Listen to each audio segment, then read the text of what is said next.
Nós vamos falar hoje um pouco sobre o jejum de Daniel. Exatamente isso, né?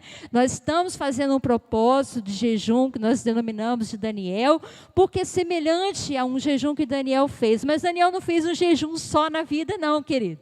Né? Jejum para Daniel era coisa rotineira, fazia parte do dia a dia, da prática dele, da vida dele com Deus, né? E aí, se a gente for olhar no livro de Daniel, a gente vai identificar pelo menos 3 momentos em que Daniel jejuou. E se você prestar atenção nos jejuns de Daniel, você vai perceber que cada um deles teve um propósito diferente. Cada um deles teve um foco, uma situação, uma experiência diferente com Deus. Amém? Então, deixa a sua Bíblia aberta no livro de Daniel. Hoje eu queria falar sobre 2 aspectos, né, do jejum que Daniel fez. E aí você vai ver que no capítulo 1 de Daniel, é aquele jejum que Daniel ficou 10 dias, não é?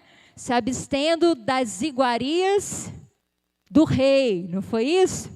E o propósito dele era se separar, se santificar. Ele decidiu não se contaminar com aquilo que estava sendo oferecido na Babilônia. Ele estava demonstrando que ele era diferente, ele servia um Deus diferente, ele era um homem separado, santo para Deus, amém? Então Daniel capítulo 1 vai falar sobre isso. Daniel capítulo 9, nós vamos daqui a pouco chegar lá, você vai perceber que Daniel faz um outro jejum, com orações, com pano de saco. E aí você vai perceber que foi um jejum de quebrantamento, um jejum de humilhação. Toda vez que a gente vê na Bíblia a expressão afligir, colocar o pano de saco, né, tem a ver com humilhação, com quebrantamento, com necessidade de receber perdão de Deus. Então esse foi o segundo jejum que Daniel fez. E o outro jejum está em Daniel capítulo 10. E o que a gente vai perceber nesse jejum? Que Daniel estava se preparando para receber uma grande revelação. E aí ele enfrenta, né, uma guerra espiritual. Existe toda uma batalha, uma resistência, o inferno se opõe naquele período de 21 dias que ele está jejuando, mas o Senhor prevalece, mas o propósito de Deus se cumpre, e a resposta chega para Daniel, depois de 21 dias jejuando e buscando ao Senhor. Você percebe a diferença? Tem jejum que é para a gente se humilhar, tem jejum que é para entrar na batalha, para você conquistar algo, para você receber algo muito especial da parte de Deus. Tem jejum que é para santificação, para transformação do seu interior. Então hoje a gente vai falar um pouquinho, não sei se vocês lembram, quem estava aqui, semana passada nós falamos sobre jejum como relacionamento. Jejum também é o meio da gente se relacionar com Deus, ter mais intimidade, aprender a ouvir mais a voz do Senhor. Amém? Então vamos lá, nós vamos falar um pouquinho então, abre aí a sua Bíblia em Daniel, capítulo 1. Queria falar algumas coisas práticas com você hoje, aproveitando que você está no clima do jejum. Tem coisas importantes para a gente entender sobre nós mesmos. Como que a gente se comporta, querido? Como que o ser humano é complexo, em corpo, alma e espírito, né? Então, Daniel capítulo 1, versículo 8, é o texto que nos leva a entender a santificação. Diz assim: resolveu Daniel firmemente não contaminar-se com as finas iguarias do rei, nem com o vinho que ele bebia. Então pediu ao chefe dos eunucos que lhe permitisse não contaminar-se.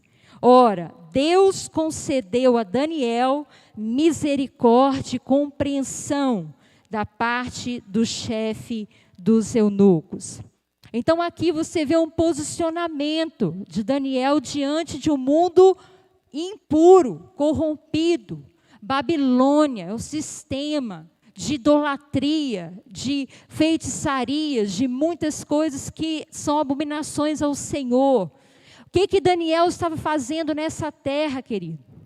O povo de Israel foi levado cativo, como escravo, para a Babilônia. Ali permaneceram 70 anos como escravos. E Daniel, esse homem de Deus, temente ao Senhor, estava lá no meio. Homens de Deus, homens santos, homens em que Deus tem um propósito, podem parar no meio de uma cultura, de um povo corrompido. Mas Deus tinha um plano para isso. Daniel não estava na Babilônia para ser mais um.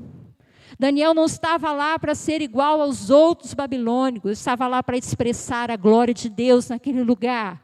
Para mostrar que tinha um Deus vivo, todo-poderoso. Você vive também assim no mundo hoje corrompido, querido. O mundo está em trevas, cada vez mais densas trevas. Mas você é portador da luz. Você tem Deus na sua vida, e eu te pergunto, você também tem decidido fazer a diferença onde você está? Você também, como Daniel, tem resolvido firmemente não se contaminar com as iguarias que esse mundo tem oferecido? Ou você tem escorregado aqui e ali, ou você tem negociado uma coisa ou outra, ou você tem deixado que essa pressão entre, tome conta de você, da sua casa. É algo para a gente refletir. Porque mais do que nunca, queridos, Deus quer o seu povo separado. Deus quer o seu povo santo. Você crê nisso? Amém? Eu queria falar algumas coisas com você sobre essa questão desse jejum de santificação. Por que a gente precisa jejuar para se santificar? O jejum é a única forma de santificar? Lógico que não. A sua oração te santifica. A sua leitura, sua busca pela palavra santifica, te lava. A Bíblia fala que a palavra é como água, ela lava a nossa vida, não é? Jesus falou, o bispo Paulo pregou aqui domingo, falou sobre isso, que Jesus diz, vocês já estáis limpos por causa da palavra que eu tenho dito. Então a palavra de Jesus santifica. Mas por que o jejum faz parte desse processo? Na semana passada eu comentei com vocês aqui que o jejum nos ajuda a revelar aquilo que está impuro, oculto, guardado, camuflado dentro de nós. Porque quando você jejua, você vai mexer com a sua estrutura. Você vai mexer com a sua carne, você vai mexer com a sua alma, sim ou não? Com as suas emoções, são mexidas ou não?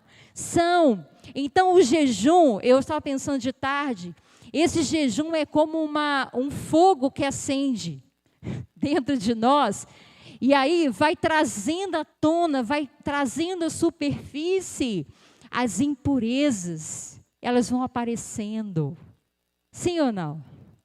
Quem de ontem para hoje já percebeu alguma coisa desagradável em você por conta do jejum?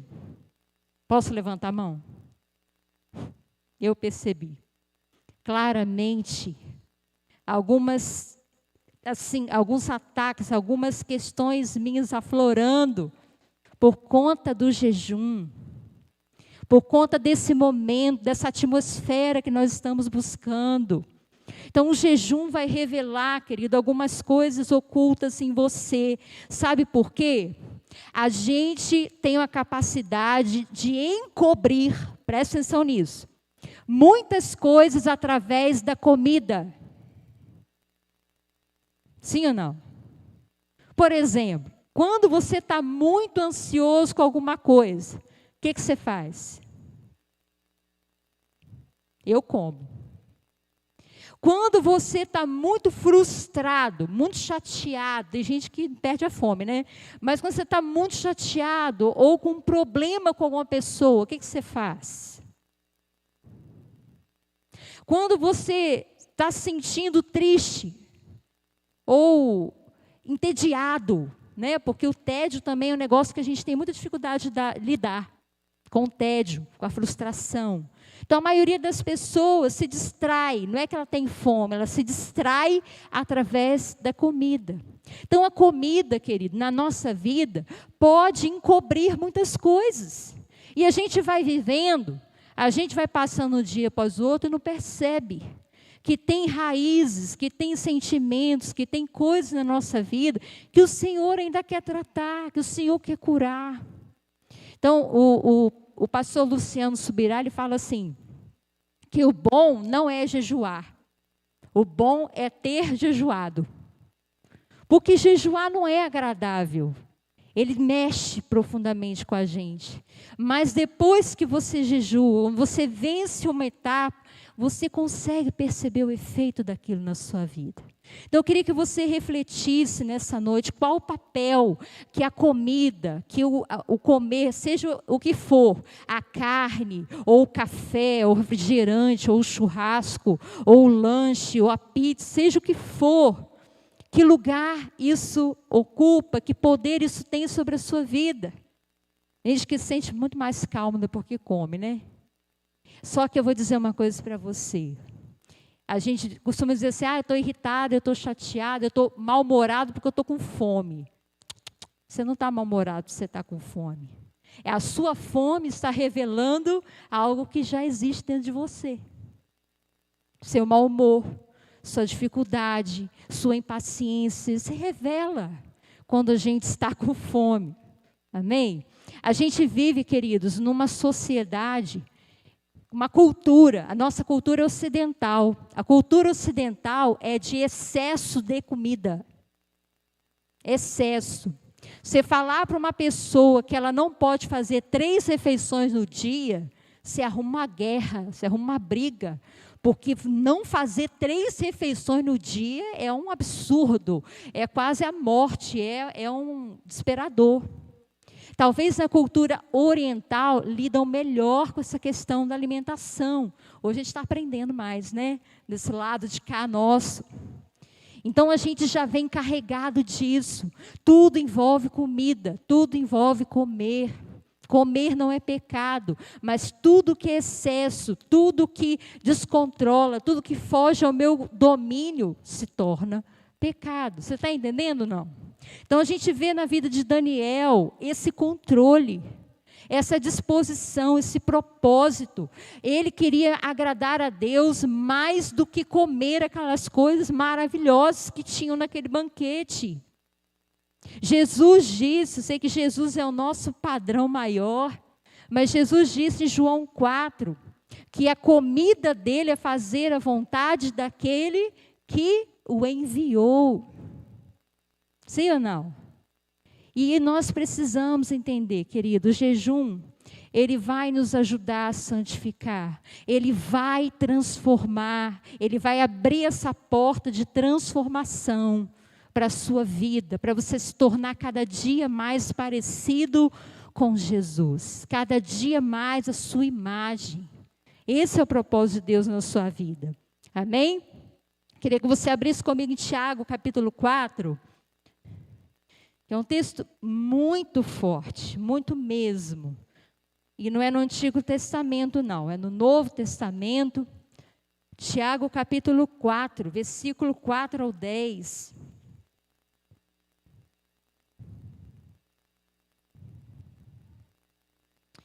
Tiago 4, do 4 ao 10, uma palavra muito forte para nós. Diz assim: infiéis, não compreendeis que a amizade do mundo é inimiga de Deus? Aquele, pois, que quiser ser amigo do mundo, constitui-se inimigo de Deus. Ou supondes que em vão afirma a Escritura, é com ciúme que por nós anseia o Espírito, que Ele fez habitar em nós?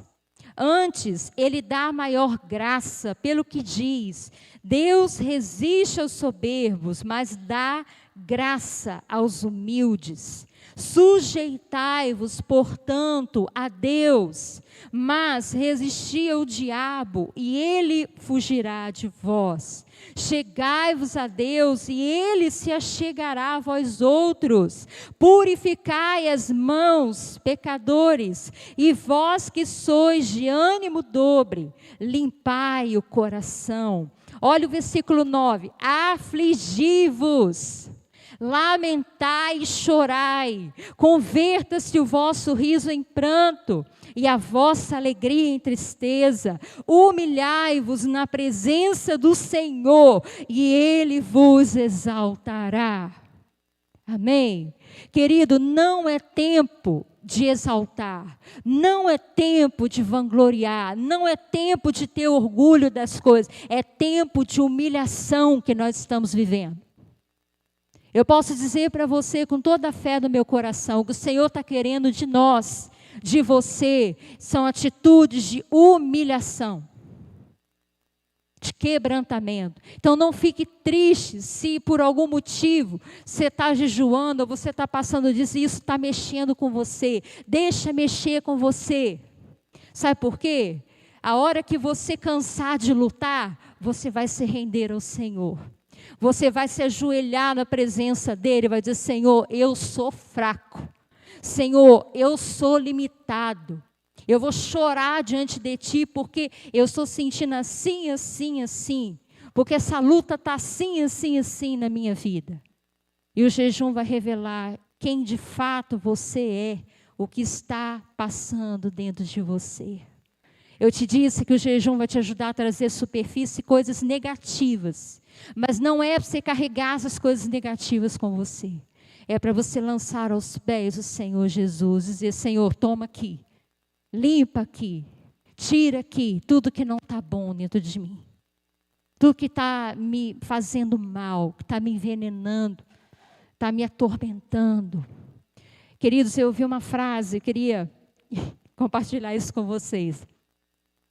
Eu aprendi isso, né? Aprendi para mim também. Dizem que o estômago é igual uma criança mimada. Você sabia disso? É. A Bíblia fala diversas vezes, querido, de pessoas que se idolatram do próprio estômago. Para muitos povos, na época de Paulo, na época dos apóstolos, o ídolo era o próprio estômago. O estômago pode se tornar um ídolo na nossa vida. Por que era uma criança mimada?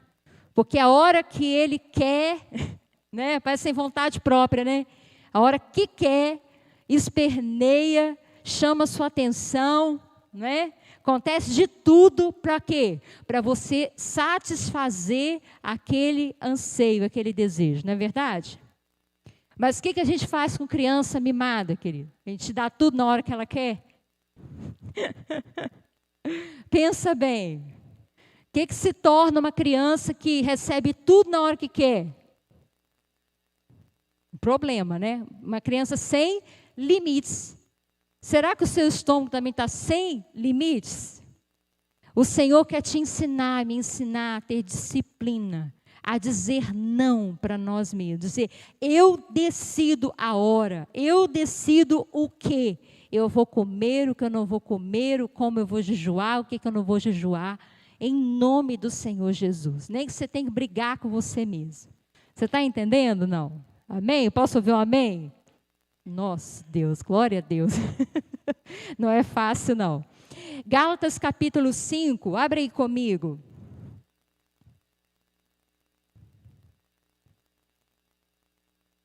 Gálatas capítulo 5, vai elencar para a gente as obras da carne. Você já conhece esse texto. Ele diz no versículo 19, ora, as obras da carne são conhecidas e são prostituição, impureza, lascívia, idolatria, feitiçarias, inimizades, porfias, ciúmes, iras, discórdias, dissensões, facções, invejas, bebedices, glutonarias e coisas semelhantes a estas, a respeito das quais eu vos declaro, como já outrora vos preveni, que não herdarão o reino de Deus, o que tais coisas praticam. Amém? Você está entendendo, querido? Que o Senhor possa te revelar nesses dias o que Ele está querendo tratar dentro de você. Talvez é uma questão emocional que você precisa de cura. Talvez é uma questão, um trauma, uma coisa mal resolvida que você precisa vencer. Talvez você esteja depositando, esteja canalizando para algo que é natural. A sua fome, a sua vontade, seus prazeres. Amém? Vamos para Daniel capítulo 9. Eu queria falar um pouquinho também sobre esse jejum de quebrantamento. Daniel capítulo 9. Uma experiência tremenda que Daniel teve, de quebrantamento diante de Deus. A Bíblia diz que, a partir do versículo 1, nós vamos ler um trechinho, que Daniel observava o tempo das coisas, querido. Uma das habilidades, um servo de Deus, de alguém ligado no Senhor, é discernir os tempos. É prestar atenção no que está acontecendo, as épocas, como as coisas estão se cumprindo. E a gente vai ver em Daniel isso, ele estava discernindo um tempo de aflições para o seu povo. Mas Daniel sabia também que tinha uma promessa de Deus para o seu povo e que estava chegando a hora dessa promessa se cumprir. O povo estava sendo afligido no cativeiro, mas esse cativeiro ia terminar, tinha um prazo. Deus disse que tinha um prazo, e Daniel tinha isso claro na sua mente. Eu queria ler com você do 1 ao 3, olha como ele diz. No primeiro ano de Dario, filho de Assuero, da linhagem dos Medos, o qual foi constituído rei sobre o reino dos caldeus, no primeiro ano do seu reinado, eu, Daniel, entendi pelos livros que o número de anos que falara o Senhor ao profeta Jeremias, que haviam de durar as assolações de Jerusalém, era de 70 anos. Voltei o rosto ao Senhor Deus, para o buscar com oração, súplicas, com jejum, pano de saco e cinzas. Amém? Olha a postura de um homem de Deus. Ele sabia que estava chegando a hora de acabar o cativeiro. E qual a atitude que ele tem? Eu vou voltar o meu rosto para o meu Deus. Eu vou clamar, eu vou buscar, eu vou jejuar, eu vou vestir pano de saco, eu vou fazer a minha parte, eu vou interceder. Ele era um profeta do Senhor naquele lugar. Ele sabia quem ele era. E aí eu pergunto para você, você está vendo alguma coisa semelhante nesse tempo que você está vivendo? Você está discernindo o tempo à sua volta? Os dias estão passando, os dias estão sendo contados. Cada notícia que você abre todos os dias na sua internet tem algo novo sendo registrado que tem a ver com as Escrituras, cumprimento das Escrituras. E que postura você tem tido, querido? Você tem ficado alheio, parado, do tipo, não, isso não tem nada a ver comigo? Ou você tem se voltado para buscar ao Senhor, com jejum, como diz aqui, com jejum, pano de saco, a gente não põe pano de saco mais, né? Com orações, com cinzas, mas o seu coração pode estar com pano de saco, humilhado diante de Deus. E aí o que a gente vai ver, queridos? Que Daniel começa a orar, e ele começa a sua oração pedindo perdão, pedindo ao Senhor misericórdia por ele e pelo seu povo. Um jejum é acompanhado, um jejum de quebrantamento é acompanhado de reconhecer as nossas falhas, querido. Se a gente jejua por jejuar, se a gente jejua só para cumprir um propósito, uma obrigação, e não inclui no nosso jejum um tempo de confissão, reconhecer as nossas falhas, nossas fraquezas, o nosso jejum está com pouca eficácia. O que você tem feito? O que tem saído da sua boca quando você está buscando ao Senhor? Você consegue enxergar os seus defeitos, as suas falhas? Daniel estava desesperado aqui, querido. O coração dele estava contrito, porque ele sabia que o povo estava em pecado, o povo não estava arrependido, o povo estava doente, o povo estava oprimido. E ele começou a clamar. Ele fala algo muito forte. O versículo 7, Daniel diz assim: a ti, ó Senhor, pertence a justiça. Presta atenção. Mas a nós o corar de vergonha, como hoje se vê. Você leu aí na sua Bíblia? Ele está dizendo: Senhor, a justiça é tua, e a nós é a vergonha que nós temos. O rosto tem que corar de vergonha por aquilo que temos feito, pela nossa desobediência, pelo pecado, pela rebeldia. Daniel vai descrevendo todo o pecado daquele povo naquele tempo. Deixa eu perguntar uma coisa para você. Você ainda dá nome ao seu pecado? Você ainda tem coragem de falar abertamente a Deus qual é a sua dificuldade, a sua vergonha, como Ele está dizendo? Você tem coragem de dizer: Senhor, a justiça é tua, é perfeita, mas a minha vergonha é essa aqui. Eu tenho coragem? Porque a Bíblia diz, querido, que eu preciso declarar, eu preciso demonstrar, confessar aquilo que eu tenho dificuldade, aquilo que está me afastando de Deus. E aí no versículo 9, a gente vai ver Daniel falando, pedindo ao Senhor, diz assim: ao Senhor nosso Deus pertence a misericórdia e o perdão, pois nos temos rebelado contra Ele. Querido, clamar misericórdia, clamar perdão, clamar arrependimento, esse é o tempo que nós estamos vivendo. Pastora, mas eu sou igreja, Jesus já me lavou, já me redimiu, eu fui comprado. Querido, a igreja é a primeira que precisa se arrepender, se humilhar, se quebrantar diante de Deus. Você imagina se Jesus volta e a igreja não está preparada? E nós não estamos preparados. A Bíblia diz que é no abrir e piscar, fechar de olhos. É de forma repentina. Quem assistiu a conferência, a última que teve em Volta Redonda, ouviu a palavra do pastor João Maciel. Quem ouviu? Perguntar de novo. Quem ouviu a palavra do pastor João Maciel, lá em Volta Redonda, nessa última conferência da velha nova igreja, ele pregou sobre arrependimento.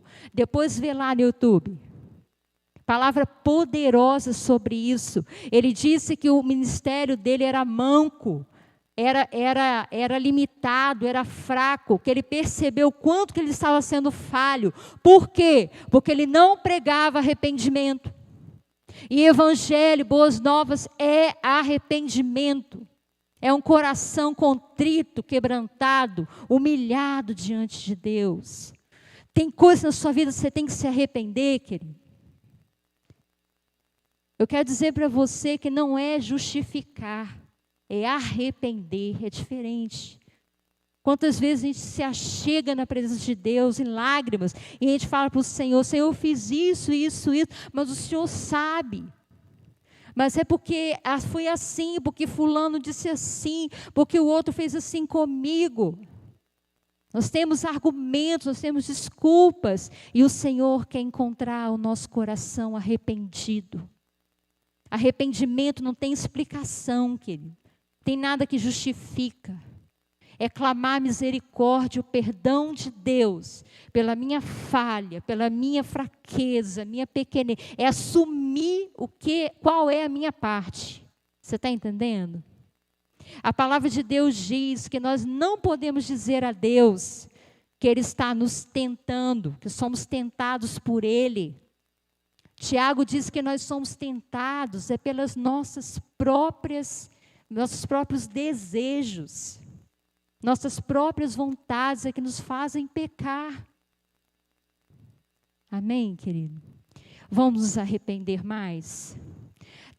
Teu coração está muito, muito duro, muito frio, muito cheio de si. Você está achando que está tudo muito tranquilo, muito bom. Talvez seja esse jejum que vai mudar o seu coração. Talvez seja esse jejum que vai revelar, vai desmascarar, vai despir você, para ver claramente quem você é, o que está dentro de você. E Deus vai te curar, e Deus vai tratar, Deus vai te abraçar, Deus vai fazer tudo novo dentro de você. Amém? Você está jejuando por qual razão? Você quer jejuar por qual propósito? Daniel se dedicou, pôs pano de saco para clamar por ele, pelo povo. Que coisa mais poderosa, tremenda. Que coração é esse? Pedir perdão a Deus. E aí você vai ver no versículo 18 em diante, que para ter quebrantamento tem que suplicar. O que é suplicar? Suplicar é igual pedir? Eu dizer, Arthur, você me desculpa aquilo que eu fiz para você de errado? Eu te peço desculpa.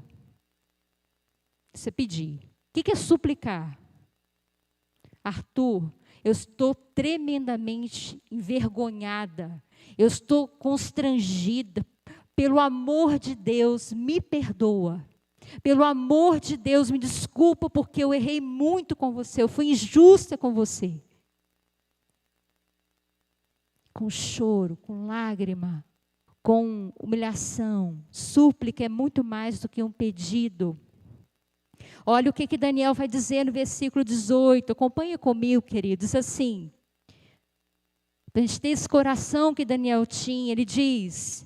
Versículo 17, agora, pois, ó Deus nosso, ouve a oração do teu servo e as suas súplicas, e sobre o teu santuário assolado, faze resplandecer o rosto por amor do Senhor. Inclina, ó Deus meu, os ouvidos e ouve, abre os olhos e olha para a nossa desolação, e para a cidade que é chamada pelo teu nome, porque não lançamos as nossas súplicas perante a sua face, fiados em nossa justiça, mas em tuas muitas misericórdias. Ó Senhor, ouve, ó Senhor, perdoa, ó Senhor, atende-nos e age, não te retardes por amor de ti mesmo, ó Deus meu, porque a tua cidade, o teu povo, são chamados pelo teu nome. Isso é uma súplica. Isso é um clamor, é um coração sincero diante de Deus. O Senhor quer gerar em você esse coração sincero diante de Deus. Sabe por quê? Porque Deus responde o coração sincero. Deus vai responder o coração que suplica. Que coloca toda a sua força, toda a sua intensidade naquilo que está clamando. Talvez, querido, a gente esteja muito longe de uma súplica. Pela cidade de Timóteo, pelas nossas famílias, pela igreja de Cristo, pelo estado de Minas Gerais. Talvez esteja muito longe, mas a gente pode começar. A gente pode, sendo treinado, exercitado pelo Espírito Santo de Deus, dia a dia, Ele quebrantar um pouco mais o nosso coração, até Ele achar essa súplica que Ele quer encontrar dentro de nós. Se o meu povo, que se chama pelo meu nome, fizer o quê? Se humilhar e orar, e se arrepender de seus maus caminhos, então eu ouvirei do céu. Perdoarei os seus pecados e sararei a sua terra. O que você acha que aconteceu com Daniel, querido? Depois do jejum, do pão de saco, da súplica, da oração pelo povo, ali intenso diante de Deus, o que aconteceu? Vamos ler comigo, versículo 20. Diz assim, falava eu ainda, Jesus, coisa mais linda. Falava eu ainda e orava, e confessava o meu pecado e o pecado do meu povo de Israel, e lançava a minha súplica perante a face do Senhor meu Deus, pelo monte santo do meu Deus. Falava ainda na oração, quando o homem Gabriel, que eu tinha observado na minha visão, veio rapidamente voando e me tocou a hora do sacrifício da tarde. Aleluia! Você pode dar uma glória a Deus aí? Não. Enquanto Daniel ainda estava falando, enquanto ele ainda estava orando com as suas súplicas, Deus mandou o anjo Gabriel ir lá, voando, para tocar nele. E trazer resposta, e trazer revelação, mostrar para ele o que ia acontecer nos últimos dias. Você vai ver que depois vem a profecia das 70 semanas que nós já falamos aqui. Querido, Deus revela os seus mistérios. Deus traz resposta na vida daqueles que são intensos, que buscam intensamente a sua presença, que querem muito ouvir a sua voz. Daniel é uma inspiração para a sua vida, para a minha vida. Para nós entendermos que tem níveis, tem etapas de experiências com Deus para a gente viver. E Deus te deu essa capacidade, Deus me deu a capacidade de suplicar, de buscar, de jejuar, de orar mais. Nós precisamos alcançar um novo nível. Deus vai levar a sua igreja a um novo nível, querido. O que está faltando para você? Eu quero te desafiar nessa noite a lançar aos pés do Senhor o que está te atrapalhando de você viver isso. Porque eu sei que você consegue.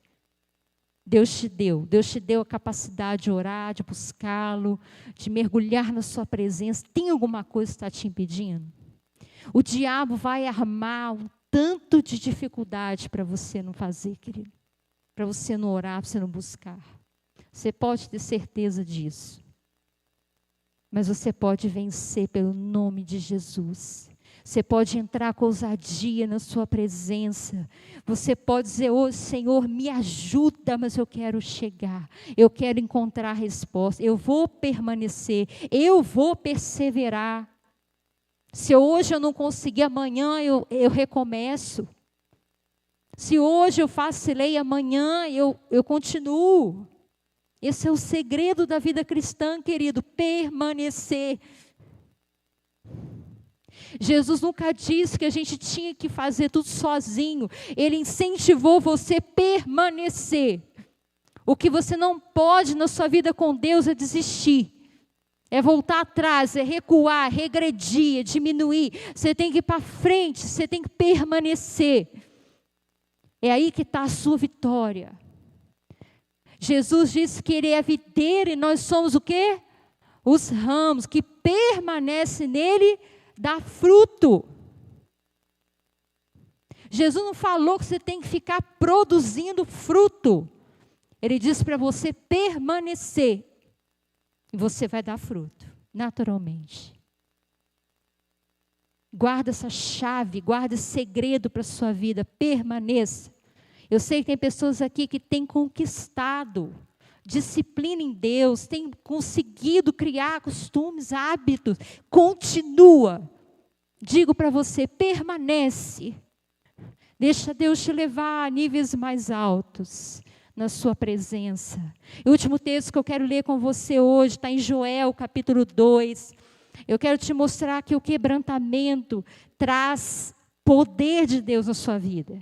Traz derramar, tem algo de Deus para nós, em unidade, como igreja. Profeta Joel, lá no Antigo Testamento, um dos primeiros profetas aí, depois de Oséias, Joel, capítulo 2, é um profeta para o nosso tempo, são profecias para o nosso tempo. Preste atenção, Joel 2, versículo 12 e 13, diz assim, para a sua vida hoje.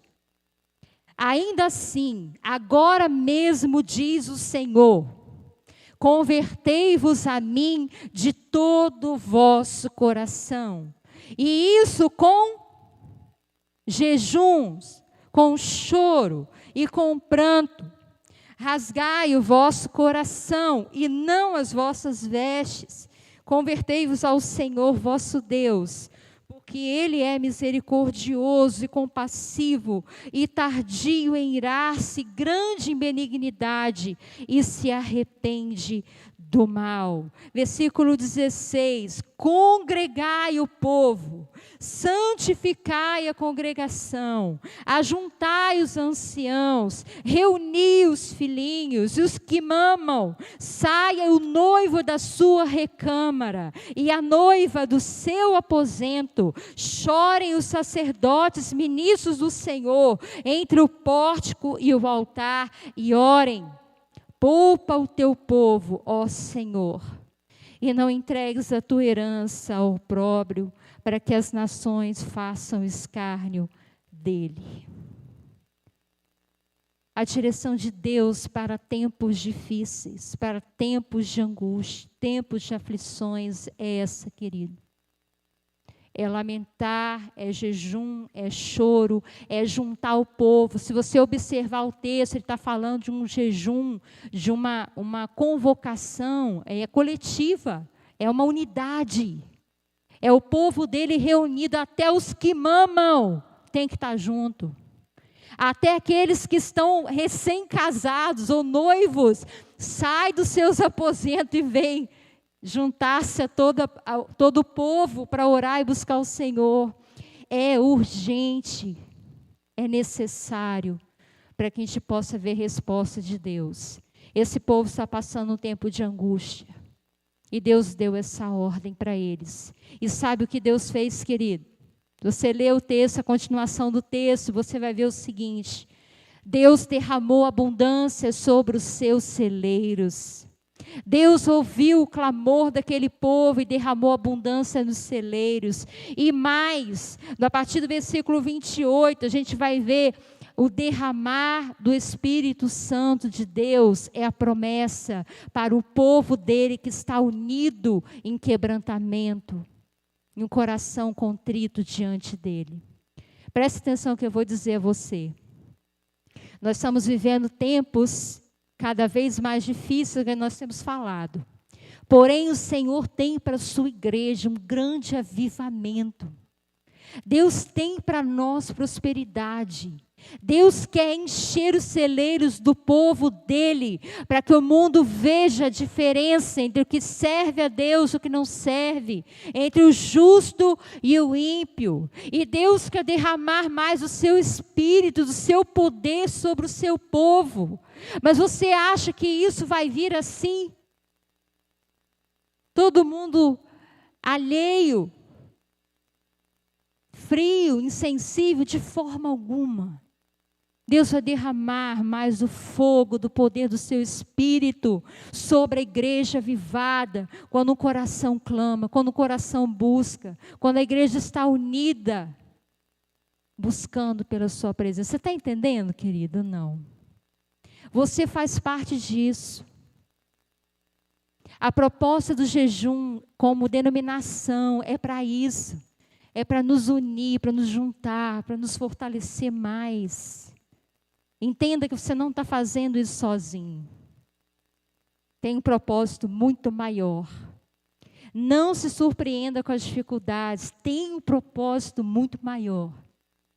Não se assuste com as guerras, com as lutas que você está travando. Tem uma vitória maior. Ontem à tarde, ontem foi um dia de guerra para mim, muito grande, muita luta. E uma hora eu parei de tarde, fui para o meu quarto, falei, peraí, vamos parar tudo, eu preciso estar com Deus. Fechei a porta, sentei, comecei a orar, falei com Deus, disse para Deus o que eu estava precisando. A presença dele veio naquele lugar sobre a minha vida, e o Senhor falava assim comigo, no meio da minha oração, eu vi o Senhor falando comigo, filha, não se assombre. Essa palavra ficou muito forte em mim. Filha, não se assombre. E eu parei e fiquei pensando naquela palavra, não se assombre. Ou seja, são dias em que tudo está cooperando para a gente ficar assombrado, para a gente ficar atribulado, desesperado. E o Senhor está dizendo para nós, não se assombre com o que está acontecendo.